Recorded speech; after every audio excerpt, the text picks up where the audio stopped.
Assalamualaikum warahmatullahi wabarakatuh. Perkenalkan, nama saya Nasrul Mawadi dengan NIM H2409029. Saya akan mempresentasikan tentang lembaga yudikatif. Yaitu lembaga yudikatif merupakan salah satu cabang kekuasaan dalam sistem pemerintahan yang bertanggung jawab untuk menafsirkan hukum dan menegakkan keadilan. Melalui pengadilan dan sistem peradilan dalam konteks kenegaraan, yudikatif merujuk pada lembaga-lembaga yang memiliki otoritas untuk menjalankan fungsi peradilan. Fungsi lembaga yudikatif yaitu menegakkan hukum, mengadili kasus-kasus yang melanggar hukum. Yang kedua, melindungi hak asasi manusia, menjamin perlindungan hak individu dalam masyarakat. Yang ketiga, menyelesaikan sengketa, menyelesaikan konflik antara individu, kelompok, atau antara individu dan negara. Lanjut, struktur lembaga yudikatif yaitu ada tiga. Pertama, Mahkamah Agung. Mahkamah Agung fungsinya sebagai pengadilan tertinggi. Mahkamah Agung bertugas untuk mengadili perkara kasasi dan menjaga keseragaman penerapan hukum. Kewenangan mengadili pada tingkat kasasi, memeriksa dan memutuskan sengketa kewenangan. Yang kedua, Mahkamah Konstitusi. Fungsi utamanya Mahkamah Konstitusi berperan dalam menegakkan konstitusi dan mengadili sengketa yang berkaitan dengan undang-undang. Kewenangannya menguji undang-undang terhadap Undang-Undang 1945, memutuskan sengketa kewenangan lembaga negara, memutuskan pembubaran partai politik. Yang ketiga, Komisi Yudisial atau yang disebut dengan KY. Fungsi utamanya Komisi Yudisial yaitu bertugas untuk menjaga dan menegakkan kehormatan serta perilaku hakim. Kewenangan Komisi Yudisial itu mengawasi perilaku hakim, mengusulkan pengangkatan hakim agung. Lanjut ke prinsip-prinsip lembaga yudikatif. Ada 3 poin. Yang pertama, independensi atau yang disebut dengan lembaga yudikatif harus independensi dari kekuasaan lain, terutama eksekutif dan legislatif, agar dapat menjalankan fungsi kehakiman tanpa tekanan atau campur tangan. Lanjut, yang kedua, integritas. Integritas hakim sangat penting untuk menjaga kepercayaan publik terhadap sistem peradilan. Yang ketiga, profesionalisme.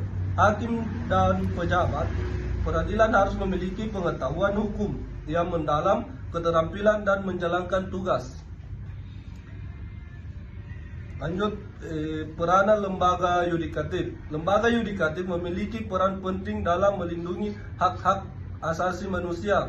Mereka memastikan bahwa hak-hak individu dihormati dan dilindungi oleh pemerintah serta lembaga publik lainnya, serta memutuskan kasus-kasus yang melibatkan pelanggaran hak asasi manusia. Sejarah awal terbentuknya lembaga yudikatif di Indonesia itu ada 7 poin. Yaitu pertama, masa kolonial Belanda, yaitu sistem hukum dan peradilan di Indonesia pada masa kolonial dibentuk oleh pemerintah Hindia Belanda. Masyarakat dibedakan dalam golongan hukum, yaitu golongan hukum Eropa yang dimana diadili di Red Van Justice. Yang kedua, pribumi dan timur asing diadili atau di pengadilan adat. Hukum yang berlaku sangat diskriminatif dan berpihak pada kolonial. Sistem hukum yang diterapkan adalah hukum perdata dan hukum pidana. Hukum pidana Eropa, misalnya KUHP Perdata dan KUHP. Ciri-ciri masa ini yaitu tidak ada lembaga yudikatif nasional. Hakim adalah pejabat kolonial, bukan independen. Tidak ada prinsip kesetaraan hukum. Yang kedua, masa pendudukan Jepang pada tahun 1942 sampai 1945. Jepang membubarkan pengadilan kolonial Belanda dan menggantikannya dengan pengadilan militer Jepang. Sistem peradilan menjadi alat kontrol politik dan militer. Hakim dan jaksa tunduk pada penguasa militer Jepang. Ciri-cirinya yaitu tidak ada lembaga yudikatif nasional, peradilan tidak independen. Yang ketiga, masa proklamasi dan berdasarkan Undang-Undang 1945. Setelah proklamasi 17 Agustus 1945, dibentuk struktur negara sesuai Undang-Undang 1945, yaitu pasal 24 Undang-Undang 1945 menyatakan kekuasaan kehakiman dilakukan oleh sebuah Mahkamah Agung dan badan-badan kehakiman lainnya menurut undang-undang. Lembaga kehakiman yang mulia dibentuk, yaitu Mahkamah Agung sebagai puncak kekuasaan kehakiman. Yang kedua, kejaksaan di bawah eksekutif namun bertugas sebagai penuntut umum di pengadilan. Ciri-cirinya yaitu lembaga yudikatif mulai diakui secara konstitusional namun belum sepenuhnya independen. Belum ada Mahkamah Konstitusi atau Komisi Yudisial. Keempat, masa Undang-Undang Dasar sementara 1950 sampai 1959. Konstitusi yang berlaku adalah Undang-Undang Dasar sementara 1950. Sistem parlementer, kekuasaan eksekutif sangat dominan. Mahkamah Agung tetap ada, tetapi belum sepenuhnya lepas dari intervensi politik. Belum ada badan konstitusi atau pengawasan hakim. Ciri-cirinya itu kekuasaan yudikatif bersifat formal, tetapi belum independen. Tidak ada pemisahan yang kuat antara yudikatif dan eksekutif. Yang kelima, masa Orde Lama atau Dekret Presiden 5 Juli 1959. Presiden Soekarno mengeluarkan Dekret Presiden 5 Juli 1959 kembali ke Undang-Undang Dasar 1945. Kekuasaan presiden sangat kuat. Mahkamah Agung hanya menjalankan fungsi kasasi dan gerasi. Hakim dan sistem peradilan masih dalam bayang-bayang kekuasaan eksekutif. Ciri-cirinya kekuasaan kehakiman diakui tetapi belum independen. Tidak ada lembaga penguji konstitusi.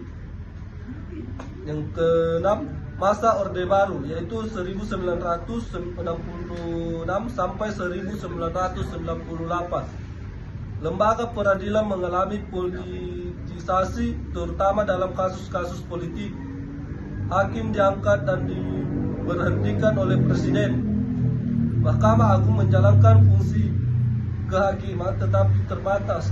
Kritik besar muncul tentang lemahnya independensi peradilan dan masyarakat korupsi. Ciri-cirinya itu kekuasaan kehakiman secara formal diakui tapi tidak bebas. Tidak ada lembaga yang menguji konstitusionalis undang-undang. Tidak ada pengawasan terhadap hakim. Yang terakhir, masa reformasi 1998, yaitu amandemen Undang-Undang Dasar 1945 amandemen Undang-Undang Dasar 1945 sampai 1999 terjadi perubahan besar dalam sistem ketatanegaraan termasuk lembaga yudikatif. Perubahan penting. Yang pertama itu di dalam pasal 24 dan 24A sampai 24C Undang-Undang Dasar 1945 di amandemen untuk memperkuat kekuasaan kehakiman. Yang kedua, dibentuk 3 pilar utama lembaga yudikatif. Yang pertama, Mahkamah Agung, puncak sistem peradilan nasional, pidana, perdata, agama, militer, dan tata usaha negara. Yang kedua, Mahkamah Konstitusi, menguji undang-undang terhadap Undang-Undang Dasar, sengketa antara lembaga negara, hasil pemilu, pembubaran partai politik. Yang ketiga, Komisi Yudisial atau yang disebut dengan KY, mengusulkan hakim agung dan mengawasi etika hakim. Ciri-cirinya kekuasaan kehakiman independen dan terpisah dari eksekutif dan legislatif. Lahirnya sistem peradilan konstitusi. Ada pengawasan terhadap perilaku hakim. Kesimpulan dari hasil presentasi tentang lembaga yudikatif yaitu lembaga yudikatif adalah salah satu lembaga dalam sistem kekuasaan negara yang bertanggung jawab untuk menegakkan hukum, memberikan keadilan, dan memutuskan perselisihan hukum. Tujuan utama lembaga yudikatif adalah untuk memberikan keadilan, menegakkan hukum, dan menjaga supremasi hukum dalam masyarakat. Sekian dari saya. Terima kasih.